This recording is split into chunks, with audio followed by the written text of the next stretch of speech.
नमस्ते प्यारे विद्यार्थियों और दोस्तों, मैं हूं भरत कुमार और आप सभी का स्वागत है me and my YouTube class की इम्पोर्टेंट क्लास के अंतर्गत।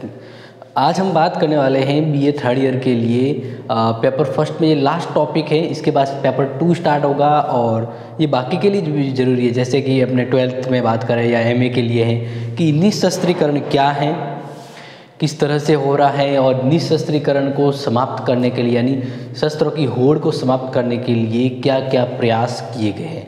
तो आज आपके इस सहयोग से इस लेसन को फुल द एंड करेंगे। काफ़ी इम्पोर्टेंट जो है मैं यहाँ पे नोट भी करे हैं चीज़ें जो आपके लिए यूज़फुल है, पहले ही नोट कर लिए ताकि डायरेक्ट आप इसको सीधा नोट भी कर सकें। मैं समझा रहा हूँ, आप नोट भी करें और एग्ज़ाम के लिए पहले वापस कह रहा हूँ एंड लास्ट वापस कह रहा हूँ कि ये एग्ज़ाम में इम्पोर्टेंट है। ठीक है, अब बात करते हैं निशस्त्रीकरण। निशस्त्रीकरण का मतलब शस्त्र, एक तो शस्त्र होते हैं जिसको बनाए रखना होता है और शस्त्र बढ़ाते हैं, और एक शस्त्र को समाप्त करना है कि भाई शस्त्र नहीं रखना है। निशस्त्रीकरण यानी शस्त्रों की होड़ को समाप्त करना। जैसे आपको पता होगा शीत युद्ध का जो दौर था 1945 से लेकर 91 के मध्य, इस समय शीत युद्ध क्यों कहा जाता है? क्योंकि डायरेक्ट खुलकर युद्ध नहीं हुआ था, हथियार आमने सामने नहीं टकराए थे। इस समय हथियारों की होड़ थी, हथियारों की लड़ाई नहीं थी, हथियारों की होड़। जैसे एक गुट कह रहा था मैं शक्तिशाली हथियार बनाऊं, दूसरा कहता मैं, एक दूसरे को डराने के धमकाने के लिए, साइकोलॉजी इफेक्ट डालने के लिए। तो अपना जो यहाँ से टॉपिक जो है वो है निशस्त्रीकरण, यानी शस्त्रों को समाप्त करने के लिए हम क्या क्या प्रयास कर सकते हैं। निशस्त्र यानी शस्त्र नहीं होना, सिंपल सी बात है, एकदम सिंपल है। तो इसी को एक अर्थ के रूप में आपके सामने मैं रख रहा हूँ कि शारीरिक हिंसा के प्रयोग के जो समस्त भौतिक हो या मानवीय साधनों का उन्मूलन करना, यानी जो शारीरिक नुकसान पहुँचाए, जो शारीरिक नुकसान पहुँचाए, वो भौतिक संसाधन हो, भौतिक हथियार हो या मानवीय हथियार हो, किसी भी तरह के हथियारों को उन्मूलन करना, समाप्त करना। हथियारों को, क्योंकि हथियार जब होते हैं तो हत्याएं होती हैं, तो हथियार नहीं होंगे, हथियार जब नहीं होंगे तभी तो शांति, समृद्धि और उन्नति आती है। तो हथियारों को समाप्त करना क्या कहते हैं? हथियारों को समाप्त करना, वो भले भौतिक रूप में हो या मानवीय रूप में हथियार हो, हथियार समाप्त होने चाहिए, यही कहलाता है निशस्त्रीकरण।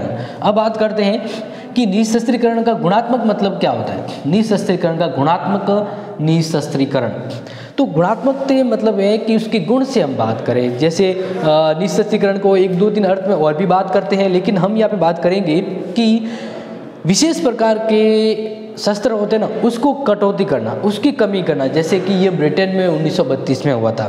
ठीक है, व्यापक निशस्त्रीकरण का मतलब विशेष हथियार हो या कोई भी हथियार हो, हथियारों को पूरी तरह से समाप्त कर देना। समझ में आ गया? विशेष और व्यापक निशस्त्रीकरण। विशेष का मतलब कुछ एक जो ज़्यादा नुकसान वाले हथियार है उसको ख़त्म कर दो, उसको नहीं बनाना, नहीं रखना है।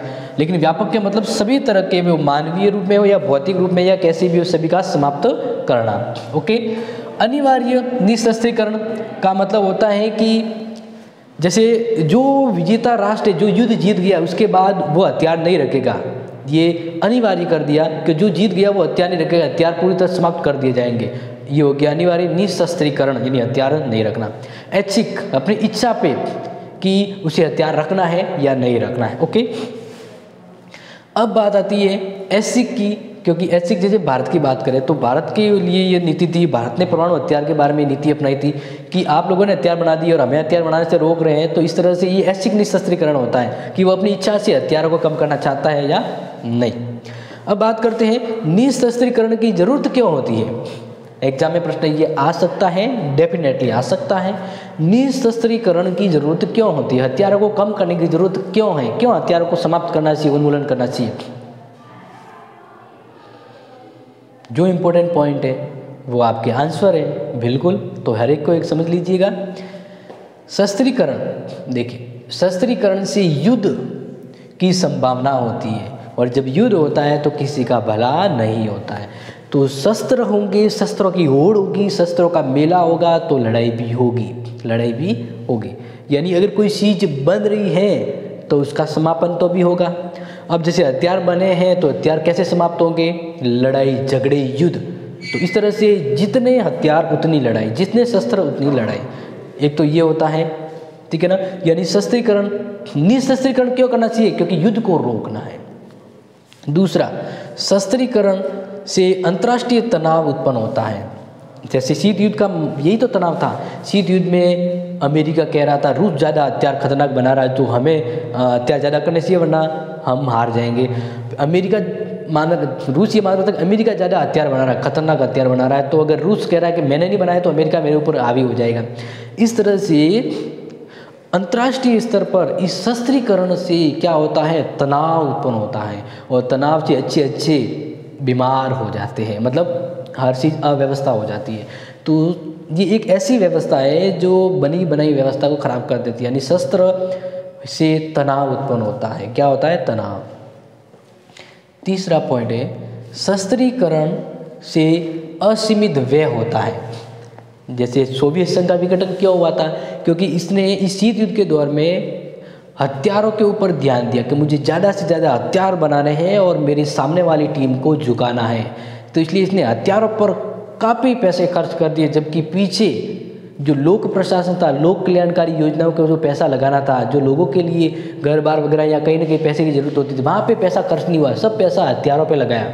तो पीछे हालत ख़राब हो गई। कहते हैं ना कि आगे कवर करने जाते हैं और ज़्यादा ही कवर कर दिया तो पीछे उंगाड़े हो जाते हैं। मतलब ऐसी व्यवस्था कि हम आगे की तो ठीक करना चाहें लेकिन पीछे से बंटा धार हो जाना। सिंपल सी थिंग्स है कि ज़्यादा हथियार इकट्ठे करने से वो पैसा ज़्यादा खर्च होगा और ये पैसा अगर लोगों के देश के कल्याण के लिए नहीं लगाया तो वो देश बर्बाद हो जाता है। तो यही व्यवस्था है कि निशस्त्रीकरण की जाए, क्योंकि शस्त्रों पर ज़्यादा पैसा खर्च होता है। और बात करें कि मार्केट में सबसे यानी विश्व में सबसे ज़्यादा हथियार कौन बेचता है? अमेरिका। कौन बेचता है? अमेरिका। और सबसे ज़्यादा विश्व में हथियार कौन खरीदता है? भारत खरीदता है। कौन खरीदता है? भारत। तो इस तरह से ये कमाने के लिए शस्त्र को बढ़ावा दे रहा है, ये लड़ाई मतलब अपनी शक्ति को बढ़ावा देने के लिए। तो इस तरह से एक पक्ष तो चाहता है हाँ, एक पक्ष चाहता है ना, इसलिए निशस्त्रीकरण से सक्षम नहीं हो पा रहा है। तो ये समझ में आ गया। चौथा पॉइंट देखिए, शस्त्रीकरण जो है ना वो नैतिकता के प्रतिकूल है। नैतिकता क्या कहती है? एक दूसरे की भलाई करो, जरूरत के समय सहायता करो, ठीक है ना, ये अपने बड़ों की आज्ञा का पालन करो या भलाई के काम करो, दूसरों का सहयोग करो, ये नैतिकता होती है मतलब। लेकिन ज़्यादा शस्त्र होने से नैतिकता खत्म हो जाती है, सीधे मारने मरने पर उतारू हो जाती है। कोई शिष्टाचार, कोई नियम कायदे नहीं होते। शस्त्र बस शस्त्र। कहते हैं कि पत्थर की आंखें नहीं होती, तो शस्त्र भी ऐसे ही है। तो शस्त्रों से समाज की नैतिकता खत्म हो गई है, लोगों में नैतिकता ही नहीं रह गई है। अब बात करें पांचवा पॉइंट क्या कहता है। पांचवा पॉइंट देखें, शस्त्रीकरण से अन्य देशों में हस्तक्षेप। यानी शस्त्र यानी हथियार, गोले बारूद, AK-47, 37, 87 कोई भी हो, हथियार होते हैं। हथियारों के इस कश्मकश में दूसरे देश है वो पिस जाते हैं। मान लीजिए अगर मैं शक्तिशाली हथियार रखता हूँ तो फिर मैं किसी भी छोटे देश को अपनी मनमानी से चलाऊंगा या उसके अंदर काम दखल अंदाजी करूंगा। कोई देखकर सही से काम कर रहा है, लेकिन हथियारों की वजह से क्या होता है कि कोई अपनी दादागिरी पे आ जाता है और दूसरे देशों के शांत देशों के ऊपर आक्रमण कर देता है या उसके अंदर टांग खिंचाई करता है या दखल अंदाजी करता है। तो हथियार ज़्यादा होते हैं तो हस्तक्षेप बढ़ेगा और हस्तक्षेप बढ़ेगा, एक दूसरे में दखल अंदाजी होगी तो तनाव युद्ध वगैरह होकर रहेगा। तो हथियार नहीं होंगे तो कोई दखल अंदाजी नहीं करेगा, वरना हथियार होने से कि मैं तो इसको ठोक दूंगा, ऐसे कर दूंगा, वो कर दूंगा। तो ये हस्तक्षेप होते हैं, तनाव होता है और अंतर्राष्ट्रीय स्तर पर युद्ध भी हो सकता है। अभी आपने देखा होगा ये अपने रूस और यूक्रेन की जो समस्या थी, तनाव कितना खतरनाक हुआ था हथियारों की वजह से। तो अगर हथियार नहीं होते तो बोल बाल के एक दूसरे को अच्छा बुरा कह के शांत हो जाता, लेकिन हथियारों की वजह से पूरे विश्व में डर था कि क्या पता कहीं युद्ध हो गया तो, क्या पता रूस ने परमाणु हथियार चला दिया तो। बस यही तो होता है, इसलिए निशस्त्रीकरण करना है। निशस्त्रीकरण के आर्थिक विकास को बाधा पहुँचती है, क्योंकि मतलब देखिए शस्त्रीकरण होते हैं यानी शस्त्रों को बढ़ावा देना। तो शस्त्र ज़्यादा से ज़्यादा होंगे तो पैसे खर्च करने होंगे, तो इस तरह से पैसे एक ही जगह खर्च होंगे, दूसरी जगह पे पैसे खर्च होंगे नहीं तो विकास नहीं होगा, डेवलपमेंट नहीं होगा। क्या नहीं होगा? शस्त्रों का बढ़ावा करेंगे तो देश का विकास नहीं होगा, देश कमज़ोर हो जाएगा, गरीब हो जाएगा, लोग भूखे मरेंगे। और लोगों के कल्याण के लिए पैसा अगर आप फालतू में अस्त्रों पर गंवा रहे हो तो वो देश उन्नति नहीं कर पाता है। इसके अलावा ये बहुत अच्छी बात यहाँ पे देखिए क्या लिखा गया है, शस्त्रीकरण मृत्यु का पैगाम है। शस्त्रों को बढ़ावा दो, मृत्यु आ जाएगी, यानी खुद आ बैल मुझे मार जैसी बात हो जाती है कि शस्त्रों की ज़्यादा से ज़्यादा होड़ आपको अंततः सर्वनाश की ओर ले जाती है। ज़्यादा शस्त्र, ज़्यादा मृत्यु का भय, यानी शस्त्रीकरण होना मृत्यु को सीधा बुलावा देना है। और साइकोलॉजी तौर पे देखें तो भी हथियार ज़्यादा होने से डर, तनाव माहौल होता है और कहीं न कहीं पूरे देश की आंतरिक मामलों में ये हमेशा डर बना रहता है कि देश उन्नति की जगह अवनति न हो जाए। तो इस तरह से ये आप समझ रहे हैं। नेक्स्ट बात करें निशस्त्रीकरण के मार्ग में क्या बाधाएं। अब देखिए ये तो है निशस्त्रीकरण क्यों करना चाहिए, लेकिन अब हम निशस्त्रीकरण करना तो शुरू कर रहे हैं लेकिन दिक्कत आ रही है। ऐसे क्या कारण हैं कि निशस्त्रीकरण हथियारों को कम नहीं किया जा सकता? क्या बाधाएं हैं या क्या कठिनाई है जो निशस्त्रीकरण को करने से रोक रही है? पहला, प्राथमिकता का प्रश्न। निशस्त्रीकरण के ऊपर प्राथमिकता का प्रश्न आ जाता है कि निशस्त्रीकरण होना चाहिए या नहीं होना चाहिए, निशस्त्रीकरण को प्रायोरिटी दें कि नहीं दें, क्योंकि इसके अलावा और भी देश में काफ़ी समस्याएं हैं, ग्लोबलाइजेशन है या और भी तनाव, वैश्वीकरण प्रभाव, पर्यावरणीय समस्या, जलवायु। तो कुछ ये कह रहे हैं, कुछ देश ये कहते हैं कि निशस्त्रीकरण कोई ज़्यादा बड़ी चीज़ नहीं है, इसको नहीं भी करें तो चल जाएगा। तो यही तो दिक्कत है। पहली कठिनाई क्या है कि निशस्त्रीकरण को प्रायोरिटी में लेकर काम नहीं करेंगे। पहले हथियारों की इस लड़ाई, हथियारों की इस अंधाधुनी इकट्ठापन जो हो रहा है, संग्रह हो रहा है, उसको समाप्त किया जाए। यानी निशस्त्रीकरण नहीं होने का पहला कारण है कि इस चीज़ पर ज़्यादा ध्यान नहीं दिया जा रहा है, इसको प्रायोरिटी में लेकर नहीं किया जा रहा है कि भाई शस्त्रों को कम कर दिया जाए, अन्यथा हो जाते, अन्यथा ये बाधा नहीं होती है। दूसरा है ये अनुपात की समस्या है। अभी बात यहाँ पे आती है कि निशस्त्रीकरण की बात आ गई, ठीक है चलो आ गई।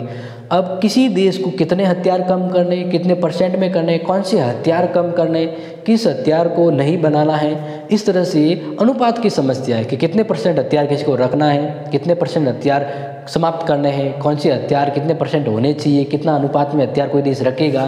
तो इस तरह से निशस्त्रीकरण को बढ़ा दे, लेकिन ये अनुपात फिक्स नहीं हो रहा है, 50%, 30%, 40% क्या। तो निशस्त्रीकरण को अनुपात को लेकर काफ़ी समस्या है और इसलिए कोई नियम नहीं बन पा रहा है, तो ये समस्या बनी हुई है। राष्ट्रीय हित।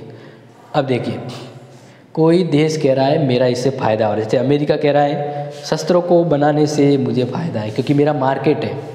अमेरिका विश्व के लगभग 33% हथियार बनाता है और बेचता है, तो अमेरिका के लिए तो ये फ़ायदा हो गया ना हथियार बनाना। अगर हथियार निशस्त्रीकरण करेंगे मतलब हथियार की ज़रूरत नहीं होगी, तो मेरा मार्केट बंद हो जाएगा, मेरे व्यापारी, मेरे कारखाने, मेरे मजदूर वो बंद हो जाएंगे। और इसके साथ बहुत सारे जुड़े हुए कोई डीलर होते हैं, कोई कॉन्ट्रैक्टर होते हैं या कुछ भी होते हैं। तो हथियारों के निशस्त्रीकरण के मध्य बाधा क्या है? राष्ट्रीय हित। कोई कह रहा है कि हथियारों के शस्त्रीकरण से फ़ायदा हो रहा है, कोई कह रहा है नुकसान हो रहा है। इस तरह से एक चीज़ के दो पहलू होने से, दो रास्ते होने से वो काम सफल नहीं हो पा रहा है। राष्ट्रवाद और संप्रभुतावाद। एक देश शक्तिशाली तभी होता है जब वो सक्षम हो। अगर उसके पास हथियार नहीं होंगे तो कोई भी देश उसके ऊपर कब्जा कर सकता है, उसको गुलाम बना सकता है, उसकी संप्रभुता चली जाएगी। इसलिए हर ये देश सोचता है कि मेरे पास हथियार तो होने ही चाहिए ताकि मेरे देश पर बादशाह कायम रहे, अन्यथा मैं गुलाम बन जाऊंगा। कोई देश कह रहा है मैं खुद ही गुलाम बन जाऊंगा, इसलिए मुझे मेरे पास हथियार रखने होंगे। ये इसने ऐसा हथियार बनाया तो मेरे पास भी हथियार होना चाहिए। इसलिए संप्रभुता और एक देश में राष्ट्रीय भावना को बनाए रखने के लिए कहीं न कहीं हथियारों को बढ़ा दिया जा रहा है, निशस्त्रीकरण को नहीं। और इस वजह से विश्व में राजनीतिक समस्याएं खड़ी हो रही है और लास्ट में कई आर्थिक कारण। अमेरिका जैसे लोग तो अपने पैसों के लिए हथियारों की बात कर रहे हैं, तो वो यहाँ पे बात आती है कि पैसे कमाना, पैसे बनाना, तो हथियार कम कैसे होंगे, हथियार तो बढ़ेंगे। यानी हथियारों को बढ़ावा दे रहे हैं, कुछ देश है वो हथियारों को बढ़ावा दे रहे हैं, इसी वजह से निशस्त्रीकरण नहीं हो रहा है। अब लास्ट में आ जाते हैं कि निशस्त्रीकरण के लिए विश्व में क्या क्या प्रयास हुए। अब तो क्या क्या ऐसे प्रयास हुए जिसके द्वारा निशस्त्रीकरण की दिशा में आगे बढ़ा जा सकता है। तो अब ध्यान रखिएगा, काफ़ी इम्पोर्टेंट। एक बात करें, शस्त्र नियंत्रण बात करें, निशस्त्रीकरण तो आपको समझ लिया। एक अगर आ जाए शस्त्र नियंत्रण, इसमें क्या फर्क है। तो निशस्त्रीकरण का मतलब होता है जो वर्तमान में मौजूद हथियार है उसको कम करना। शस्त्र नियंत्रण का मतलब होता है कि वर्तमान में अगर किसी देश के पास हथियार नहीं है और वह हथियार बना रहा है तो उस पर कितना नियंत्रण रखा जाए, वो होता है शस्त्र नियंत्रण। ठीक है, ये चीज़ तो आपको सिंपल सी समझ में आ जानी चाहिए। अब बात करें निशस्त्रीकरण, दो महायुद्ध के मध्य निशस्त्रीकरण के जो प्रयास किए गए इसको लेकर अगर बात करें तो काफ़ी इम्पोर्टेंट है।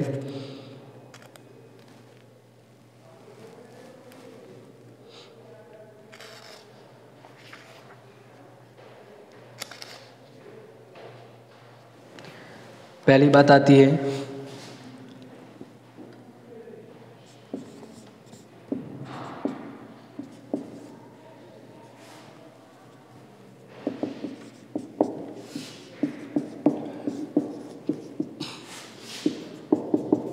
निशस्त्रीकरण के प्रयास।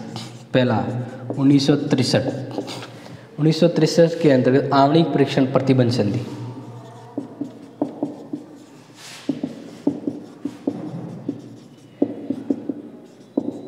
यानी परमाणु हथियारों के परीक्षण पर रोक लगाने के लिए संधि बनाई गई और ये बनाई थी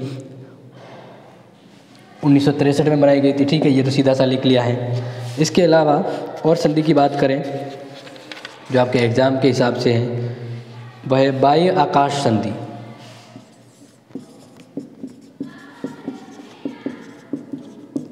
बाह्य आकाश संधि, ठीक है ना। इसका मतलब यहाँ पे था कि अमेरिका, सोवियत संघ, ब्रिटेन ने बाह्य आकाश में न्यूक्लियर शस्त्रों को भेजा जाना निषिद्ध माना गया। यानी बाहरी अपने अंतरिक्ष, अपने एनवायरनमेंट से बाहर शस्त्रों को, हथियारों को नहीं भेजना है। और यह संधि बनाई गई थी 1967 के अंतर्गत। ठीक है।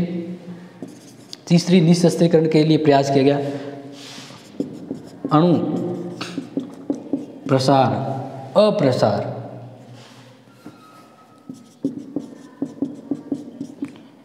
अप्रसार संधि। यानी परमाणुओं को बढ़ावा न देते हुए, ऐसा नहीं कि एक शक्तिशाली एक देश परमाणु हथियार बनाया तो दूसरों को भी ये दे दे, नहीं। परमाणु इसको रोकने के लिए, क्या करने के लिए, रोकने के लिए।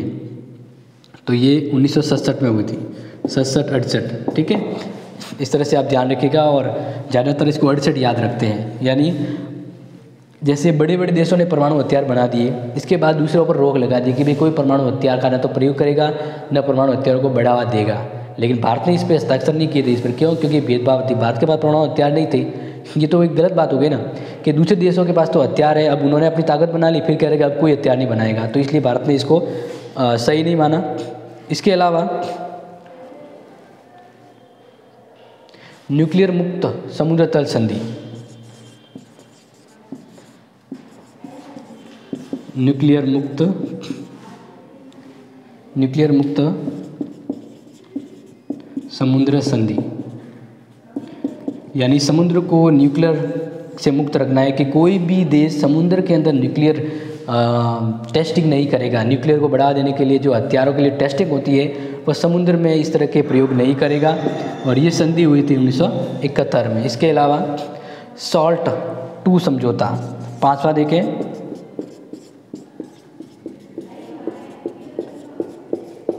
सॉल्ट II समझौता, ये इंपॉर्टेंट है, ध्यान रखिएगा।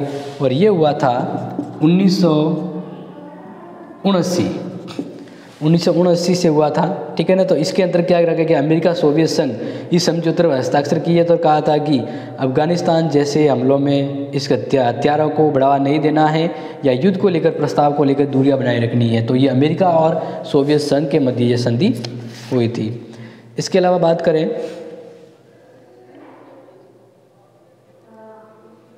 व्यापक परमाणु परीक्षण संधि यानी CTBT, इम्पोर्टेंट है CTBT, व्यापक परमाणु व्यापक आणविक परीक्षण प्रतिबंध संधि, व्यापक आणविक प्रतिबंध संधि, इसको CTBT भी कहा जाता है, इम्पोर्टेंट है।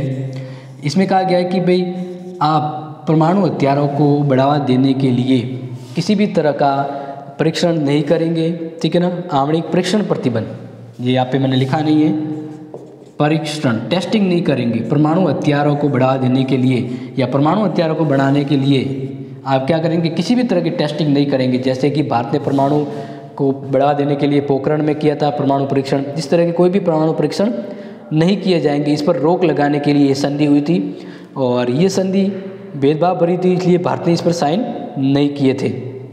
और ये संधि बनी थी 1996 में। कब बनी थी? 1995 और 96 में। और भारत ने इसी तरह से दूसरा परमाणु पोखरण परीक्षण जो किया था वो 98 में किया था, ठीक है, ये तो आपको पता होगा। ये होगी 6 नंबर। नेक्स्ट बात करें परमाणु अप्रसार संधि के रूप में जो भी, यानी ये कुछ मैंने आपको बताई, ये वो विश्व में विभिन्न देशों ने परमाणु परीक्षण या परमाणु से जुड़े हर तरह की गतिविधियों को रोकने के लिए या नियंत्रण के लिए प्रयास किए गए हैं। तो अगर मूल रूप में देखें तो परमाणु परीक्षण पूरी तरह से सक्षम तो नहीं हो पाया है, क्योंकि परमाणु या हथियारों की होड़ इसलिए समाप्त नहीं हो पा रही है क्योंकि कुछ लोग अपने मतलब के लिए, कुछ देश अपने मतलब के लिए इसको बढ़ा देते हैं। बट आज के वीडियो में ये चीज़ें इंपॉर्टेंट थी कि शस्त्र नियंत्रण के क्या क्या प्रयास है, क्योंकि शस्त्र नियंत्रण के लिए विश्व में प्रयास हुए और इससे जुड़े जो इम्पोर्टेंट थे वो मैंने आपको बताया। तो इस तरह से आज का वीडियो यहीं ख़त्म करते हैं और आज का अपना जो फर्स्ट पेपर है वो भी यही ख़त्म होता है। Thank you, have a nice day.